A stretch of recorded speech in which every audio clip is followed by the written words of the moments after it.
আসসালামু আলাইকুম। আপনারা সবাই জানেন যে আওয়ামী লীগ গত দেড় দশকের বেশি সময় ধরে পুলিশকে যেভাবে দলীয়করণ করেছে, এই দলীয়করণের ফলশ্রুতিতে আজকে আমরা জুলাই গণঅভ্যুত্থানে পুলিশের বিতর্কিত কর্মকাণ্ডগুলো আমরা দেখতে পেয়েছি। এবং শুধুমাত্র ক্ষমতায় টিকে থাকার জন্য হাসিনা এবং আওয়ামী লীগ পুলিশকে লাঠিয়াল বাহিনী হিসেবে, পুলিশকে স্ট্রিট সোলজার্স হিসাবে রাস্তায় নামিয়ে দিয়েছে এবং ছাত্র নাগরিকের উপরে নারকীয় হত্যাকাণ্ড চালিয়েছে। এবং এই যে পুলিশের এই বিতর্কিত ভূমিকাটির কারণে আজকে আস্থার সংকটে সমগ্র পুলিশ বাহিনী পড়েছে। এবং আপনারা আরও জানেন যে গুটি কয়েক ছাত্রলীগের যে ক্যাডারদেরকে আওয়ামী লীগ নিয়োগ দিয়েছিল পুলিশে, সেই সব ছাত্রলীগের গুটি কয়েক পুলিশ সদস্যের ব্যক্তি স্বার্থের কারণে সমগ্র পুলিশ বাহিনী কিন্তু এই আওয়ামী লীগের দলদাস হিসেবে গত দীর্ঘ দেড় দশকের বেশি সময় ধরে আওয়ামী নির্যাতন, নিপীড়ন, গুম, খুন, হত্যার সাথে জড়িত হতে বাধ্য হয়েছে। এবং আপনারা জানেন যে আমরা বারবার করে বলছি যে সমগ্র সব পুলিশ অফিসারই কিন্তু বেনজির কিংবা হারুন নয়, আমাদের সব পুলিশ অফিসার কিন্তু এমন নয়। সেই জায়গা থেকে এই জুলাই গণঅভ্যুত্থান পরবর্তী সময়ে এটি পুলিশের দায়িত্ব। মানুষের অনাস্থা তারা মানুষের অনাস্থার কারণ হয়েছে। এখন তাদেরকে কাজের মধ্য দিয়ে প্রমাণ করতে হবে তারা ছাত্র নাগরিকের পুলিশ এবং ছাত্র জনতার পুলিশ।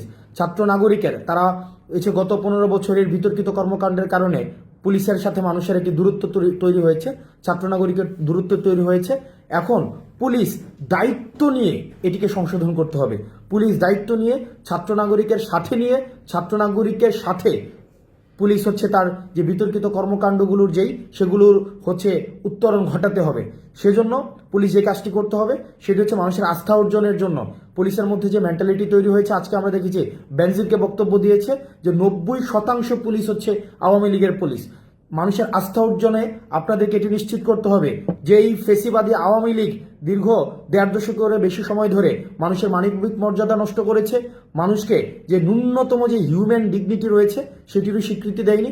সেই জায়গা থেকে আপনার এটি নিশ্চিত করতে হবে যে আওয়ামী লীগ যে ধরনের বিচার বহির্ভূত হত্যাকাণ্ড আপনাদেরকে সাথে জড়িয়ে সেখানে আওয়ামী লীগ প্রতিষ্ঠিত করেছে, সেই জায়গায় আপনারা আওয়ামী লীগের বিচার প্রক্রিয়াতে আওয়ামী লীগকে গ্রেফতার করার মধ্য দিয়ে এবং আওয়ামী লীগকে প্রতিহত করার মধ্য দিয়ে আওয়ামী লীগকে আপনারা যদি গ্রেফতার করেন, আওয়ামী লীগের যেই আইন বহির্ভূত বিধি বহির্ভূত যে ধরনের কার্যক্রমগুলো রয়েছে সেই কার্যক্রমগুলোতে আপনারা ছাত্র নাগরিকের সাথে নিয়ে আপনারা আইন শৃঙ্খলার পরিস্থিতি স্বাভাবিক করার ক্ষেত্রে আপনারা দৃশ্যমান ভূমিকা রাখেন, তাহলেই ছাত্র নাগরিকের যেই আস্থাটি রয়েছে সেই আস্থাটি ফিরে আসবে। আমরা আবারও বলছি, আমরা পুলিশকে প্রতিহিংসার কোনো প্রতীক বানাতে চাই না। আওয়ামী লীগ আপনাদেরকে ছাত্র নাগরিকের বিরুদ্ধে সমগ্র পুলিশকে ছাত্র নাগরিকের বিরুদ্ধে দাঁড় করিয়ে দিয়েছে। সুতরাং এটি এখন আপনাদের কাজ যে আপনারা ছাত্র নাগরিকের যে প্রত্যাশার প্রতিফলন আপনাদের কাজের মধ্য দিয়ে ঘটাবেন। আমরা আমাদের জায়গা থেকে আপনাদেরকে সহযোগিতা করব। আপনারা যদি মনে করে থাকেন ছাত্র নাগরিকের আপনাদের কাজে সহযোগিতা করতে পারে, আমরা সামাজিকভাবে আপনাদের কাজে আমরা সহযোগিতা করব। অন্যদিকে বাংলাদেশ সেনাবাহিনী আমাদের 5ই অগাস্টে যে তাৎপর্যপূর্ণ ভূমিকা রেখেছে, সেই তাৎপর্যপূর্ণ ভূমিকা রাখার জন্য বাংলাদেশ সেনাবাহিনীর যে অবদান সেটি ইতিহাসে সবসময় আমরা শ্রদ্ধার সাথে স্মরণ করব। কিন্তু 5ই অগাস্টে আমাদের সেনাবাহিনীর যিনি প্রধান রয়েছেন সর্বজন শ্রদ্ধেয় জেনারেল ওয়াকার সাহেব বলেছিলেন যে দেশের পরবর্তী আইন শৃঙ্খলার যে পরিস্থিতি স্বাভাবিকীকরণের ক্ষেত্রে ওনারা গুরুত্বপূর্ণ ভূমিকা রাখবেন।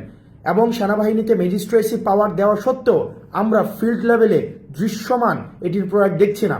এবং আইন শৃঙ্খলার পরিণতি যদি ক্রমশ অবনতি হতে থাকে তাহলে আমরা যে ডেমোক্রেটিক ট্রান্সফরমেশনের বিষয়টি ভাবছি, ডেমোক্রেটিক ট্রান্সফরমেশনের অপেক্ষায় রয়েছি। আমরা রিফরমেশনের মধ্য দিয়ে আমাদের গণতন্ত্রের পথে যে আমরা উত্তরণের দিকে যাচ্ছি সেটি আমাদের ব্যাহত হবে। সেজন্য আমাদের সেনাবাহিনীর প্রতি আহ্বান থাকবে, প্রান্তিক পর্যায় থেকে সমগ্র বাংলাদেশে আপনাদের দৃশ্যমান আমরা পদক্ষেপ আপনাদের দেখতে চাই। এবং আইন শৃঙ্খলা স্বাভাবিকরণের ক্ষেত্রে ছাত্র নাগরিককে সাথে নিয়ে আমরা এই নিশ্চয়তা দিচ্ছি, আমরা পরবর্তী বাংলাদেশ বিনির্মাণের ক্ষেত্রে আমরা ছাত্র নাগরিকদের সাথে নিয়ে আপনাদের যে পরবর্তী পদক্ষেপ রয়েছে আইন শৃঙ্খলা স্বাভাবিকীকরণের ক্ষেত্রে, সেক্ষেত্রে আপনারা দৃশ্যমান পদক্ষেপ নেবেন। এবং আপনাদের যে ম্যাজিস্ট্রেসি পাওয়ার দেওয়া হয়েছে সেটি দৃশ্যমান আমরা প্রয়োগ দেখতে চাই। এবং আমরা দেশের সাধারণ মানুষকে বলতে চাই যে দেশের সেনাবাহিনী, পুলিশ এটি রাষ্ট্রের একটি গুরুত্বপূর্ণ উপাদান, তারা আমাদের প্রতিযোগী নয়। এই সংস্থাগুলো আমাদের সহযোগী এবং বিদেশি ইন্ধনে বিদেশ থেকে বা আমাদের পার্শ্ববর্তী যে দেশগুলো রয়েছে সবসময় চাইবে এই প্রতিষ্ঠানগুলো যদি দুর্বল হিসেবে প্রমাণিত করা যায়, তাহলেই আমাদের বাংলাদেশের বা আমাদের এই যে ভূখণ্ডের দখলদারিত্বের ক্ষেত্রে, আমাদের পূর্ণাঙ্গ দখলের ক্ষেত্রে আমাদের যে পার্শ্ববর্তী দেশের যে প্রভাব তত বেশি বিস্তার করতে পারবে। সেজন্য আমাদের প্রতিষ্ঠানগুলোকে শক্তিশালী করতে হবে এবং প্রতিষ্ঠানগুলোকে দুর্বল করার ক্ষেত্রে যত ধরনের ষড়যন্ত্রই আওয়ামী লীগ থেকে করা হোক না কেন, সেগুলো আমরা অবশ্যই সেগুলোর বিরুদ্ধে আমাদের সবসময় আমাদের সর্বাবস্থান থাকবে।